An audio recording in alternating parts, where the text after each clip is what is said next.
ठीक है, अब जरा ये देखिए कि ईरान वॉर से निकलना क्यों चाहता है अमेरिका, क्या ऐसी वजह हो गई है।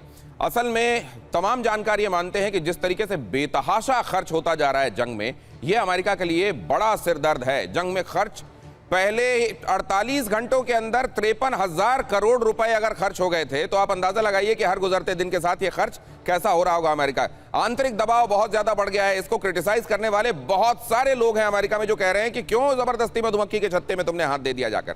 ये एक बड़ा सिरदर्द है अमेरिका के लिए, खासतौर से डोनाल्ड ट्रंप के लिए।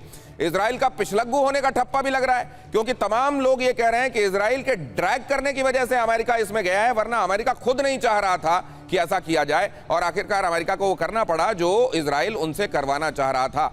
अरब देशों का भरोसा अब अमेरिका पर वैसा नहीं रह गया। जिस तरीके से ताबड़तोड़ उसने मिसाइलों के और ड्रोन के हमले झेले हैं मिडिल ईस्ट ने, इसके बावजूद कि उनको अमेरिका का सिक्योरिटी कवर हासिल था, उसके बाद ये सिक्योरिटी कवर कितने काम का है, ये मुगालता उनका दूर हो गया है। जंग में हर दिन $2 अरब का खर्च हो रहा है, ये अंदाजा लगाया जा रहा है।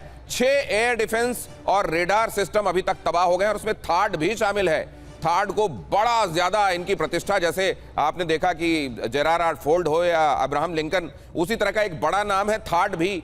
कुल 8 बैटरीज हैं और उनमें से कई बैटरीज तबाह हो चुकी हैं। 3 फाइटर जेट और 1 रिफ्यूलिंग विमान ध्वस्त हो चुका है। यूएसएस अब्राहम लिंकन को भारी नुकसान हुआ है। ट्रंप के वॉर प्लान पर अमेरिका में बड़े सवाल उठ रहे हैं। तेल संकट से अमेरिकी अर्थव्यवस्था पर बड़ा असर पड़ सकता है, ये एंटिसिपेट किया जा रहा है, बल्कि शुरू हो गया है असर। और अमेरिका में नैरेटिव है कि इजराइल के लिए ये जंग लड़ रहा है अमेरिका, तो फिर वो अमेरिका जो ये कह रहा था कि हम कभी भी अब वॉर में ड्रैग नहीं होंगे, अनावश्यक वॉर की तरफ हमको नहीं जाना, उसने ये कदम क्यों उठाया है। अब जरा ये खबर देखिए, ईरान से जंग में अमेरिका का जबरदस्त नुकसान हो रहा है।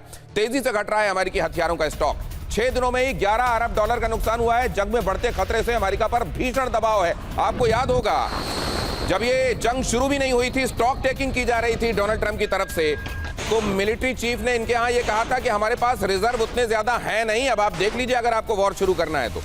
और यहां पर देखिए वही हो रहा है। अगर आपको उन जगहों पर जो आपने दूसरी जगहों पर मदद के लिए अपने एयर डिफेंस सिस्टम्स भेजे हुए थे, अगर आपको वापस बुलाने पड़ रहे हैं, तो अंदाजा आप इससे लगा सकते हैं कि अमेरिका की हालत क्या है। अब आगे देखिए जरा, ट्रंप को यूरोप से बड़ा झटका लगा है। जर्मन चांसलर फ्रेडरिक मर्ज का बड़ा बयान, ईरान युद्ध का हिस्सा नहीं है, जर्मनी, मर्ज ने कहा। होर्मुज पर सुरक्षा भी नहीं देगा जर्मनी।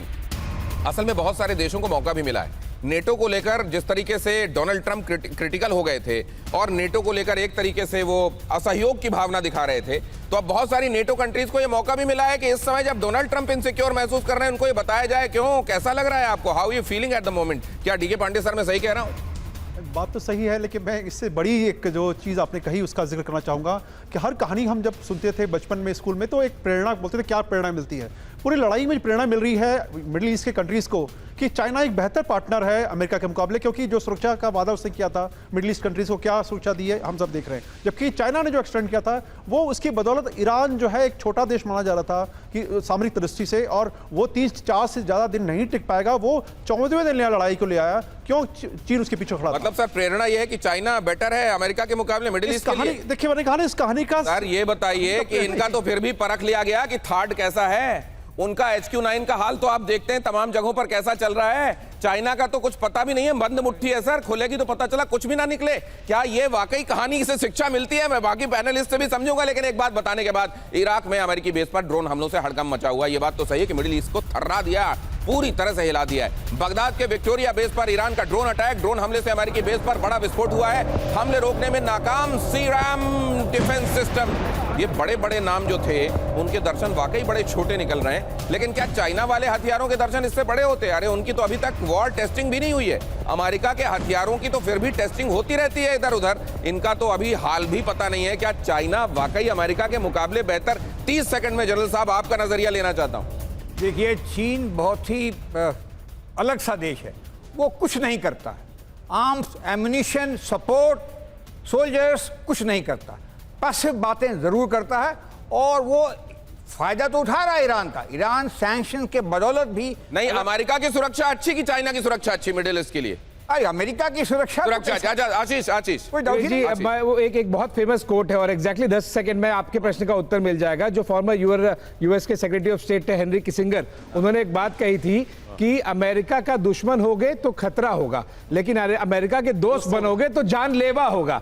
यही पूरी तरह से समराइज करता है इस वॉर को भी, और पूरा जो सिनेरियो चल रहा है। बात यह नहीं कि कौन अच्छा है कौन खराब है, बल्कि यह है कि चीन अमेरिका के मुकाबले कम खराब है। यह मिडिल ईस्ट को अब समझ में आ गया। चलिए, तो अमेरिका के करीब रहना ज्यादा घाटे का सौदा है क्या? और जंग में अमेरिका के घायल सैनिकों की संख्या बढ़ती जा रही है। अमेरिका ने घायल सैनिकों का इवैक्यूएशन करना शुरू कर दिया। 19 घायल सैनिकों को जर्मनी शिफ्ट किया गया है। जर्मनी के मिलिट्री हॉस्पिटल में घायल सैनिकों का इलाज चल रहा है। अमेरिकी सोर्सेज से सीबीएस न्यूज का बड़ा दावा। इसके पीछे वजह यह है कि अमेरिका में उतने लोग जान ना पाए कितने घायल हुए, कितने बैग्स आ रहे हैं, या इसके पीछे वजह यह है कि प्रॉक्सिमिटी देखी जा रही है, कहां जल्दी इलाज हासिल हो सकता है। ये इसके पीछे वजह क्या हो सकती है संजय भारद्वाज सर? नहीं, देखिए, एक पहली बात तो चीन वाला जो कॉन्टेक्स्ट है, चीन बेसिकली आप भी इस लोभ का संवरण कर नहीं पाए चीन वाले, जल्दी से बताइए। मुझे वो डाइजेस्ट इसलिए नहीं हो रहा कि चीन जहाँ जहाँ गया है, चाहे वो अफ्रीकन कंट्रीज में गया है, साउथ एशिया में गया है, ठीक है सर, 15 सेकंड डिजी छोड़ के आया है, वहाँ पे डेट ट्रैप हुआ है, वहाँ पे इकोनॉमी लॉन्ग टर्म में जल्दी से सर, जल्दी, टाइम नहीं है सर। चीन वाला आइडिया तो मुझे नहीं लग रहा। वो दूसरा आपका क्वेश्चन, अच्छा, मैं आपके पास आता हूं। ये एलिमेंट बता दूं अपने दर्शकों को। जरा देखिए, ट्रंप का प्लान क्या हो सकता है। ट्रंप का प्लान ये हो सकते हैं क्या? मैं आपके सामने कुछ एक संभावनाएं आपके सामने रख रहा हूं। ये जरा देखिए, ईरान को पूरी तरह नेतृत्व विहीन करना, क्या ये प्लान में शामिल है? क्या पूरी तरीके से, और ये क्या ये संभव है? आज इतने दिन बीत जाने के बाद, अब 15 दिन होने वाले हैं, क्या ये संभव दिखाई दे रहा है? आईआरजीसी को पूरी तरह कमजोर करने से प्रॉक्सी गुट अलग थलग हो जाएंगे, क्या ये भी स्ट्रैटेजी में शामिल हो सकता है? क्योंकि इसकी चर्चा हो रही है कई जगह, कई एजेंसीज और प्लेटफॉर्म्स में आपको ये चर्चा दिखाई देगी। आर्थिक चोट देना ताकि ईरानी जनता विद्रोह पर उतर आए। बीच में दिखा था ऐसा, लेकिन इधर तो कोई साइन, कोई इस तरह की सिग्नलिंग नहीं है। महत्वपूर्ण ठिकाने तबाह करना ताकि ईरान बातचीत के लिए तैयार हो जाए। क्या ये जंग की जिम्मेदारी इजराइल पर डाली जाए, अरब देश इसको संभालें और अमेरिका उनका सप्लायर रहे और धीरे धीरे खुद को अलग कर ले? क्या ये भी उनकी स्कीम ऑफ थिंग्स में होगा? और अगर ये है भी तो क्या ये इसको जमीन पर लागू कर पाएंगे? चर्चा को कुछ और विस्तार देना चाहता था, लेकिन हमेशा की तरह समय कम पड़ गया। आपका बहुत धन्यवाद। और आप तमाम दर्शकों के साथ जुड़ने का यही एक आनंद है कि समय का पता नहीं चलता।